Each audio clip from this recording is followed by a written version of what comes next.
Okay, Monday, February 20th or 21st, I think it's President's Day. I'll show you my 6 machines that I have and what the status of them is currently. This is mostly for me though. I have a Xerox YFW booklet maker finisher that has a frame that's torqued up here.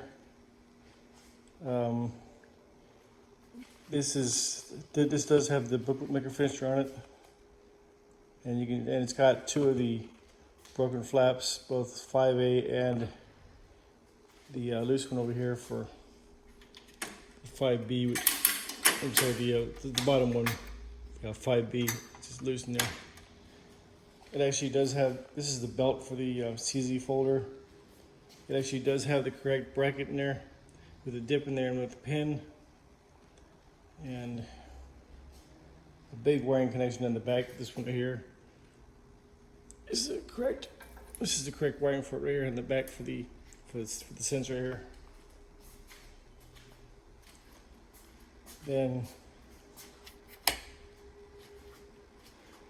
over here I actually have 2 other units. This one over here is a big problem child. It's giving me a lot of headaches about the scanner and stuff. The booklet maker finisher is the same thing. It needs the actuator module replaced. And I finally found a new paper tray that is in working condition that I can put on the back side. But the machine complains about scanner fault with no error codes. This over here is another machine that quite literally screams out, "Replace my belt," because it's a drum belt slip error. I finally got the rest is complete to where I have the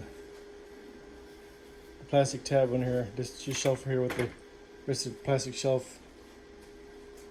And then let's see, this is a output device, so I had this got a bent flag and putting it back together.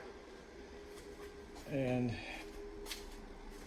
this over here in front of me is a machine that has a hard disk problem. It would not read the hard drive, so I have to replace that.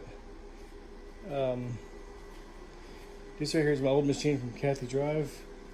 I haven't been around to testing it, but it should be a perfectly good machine. It needs the same thing, a battery and a belt as well. This over here is the one that's essentially being a pain in the butt. No error codes, but it's a broken tray on the side. I've got the another finisher over here for it, but the problem with this is what's known as the ink sense failure. The ink melter is failed. That's why it hasn't loaded the blocks yet, and why you can see it's cracked down here, and it probably needs new umbilical cords as well. And finally, we have this one over here, which is the last machine we have in here. It's a fully functional beast, post-processing inserter, booklet maker, output finisher. It'll do whatever I want, but it just terminal sometimes with the IP addresses and stuff like that and everything else. So, I mean, it needs a little bit of help too, but it prints okay.